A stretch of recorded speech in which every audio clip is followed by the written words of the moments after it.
நான் சிறுவயதாக இருக்கும்போது ஒரு நாள் என் அம்மா இரவு சாப்பாடு செய்ய தொடங்கினார். என் அம்மாவும் எங்கள் குடும்ப செலவுகளை சமாளிக்க வேண்டி வேலைக்கு செல்வது வழக்கம். அன்று வேலைக்கு போய் வந்த பின்னர் களைத்து சமைத்த பின் கருகிய ரொட்டி ஒன்றை என் கண் முன் என் அப்பாவுக்கு பரிமாறினார் என் அம்மா. என் அப்பாவிடம் கருகிய ரொட்டியை பரிமாறியதற்கு வருத்தமும் தெரிவித்தார் என் அம்மா.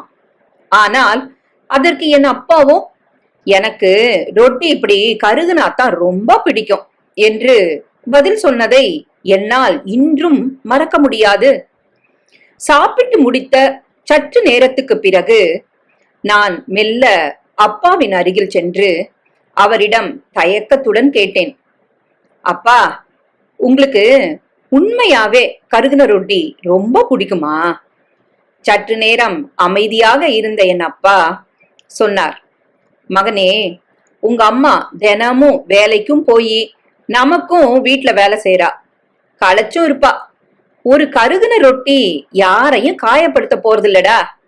ஆனா கடும் வார்த்தைகள் கண்டிப்பா காயப்படுத்தும். நான் ஒன்னும் சிறந்த மனிதன் இல்ல, ஆனா அதுக்காக முயற்சிக்கிறேன்.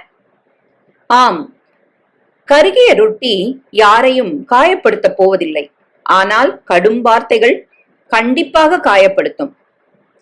இந்த தத்துவத்தை எண்ணியபடியே இரவு நான் இன்று சாப்பிட அமர்ந்த போது என் மனைவி எனக்கு பரிமாறிய உணவு கொஞ்சம் ஆறித்தான் போயிருந்தது. ஆனால் என் உணர்வுகள் ரொம்பவுமே மாறித்தான் போயிருந்தது.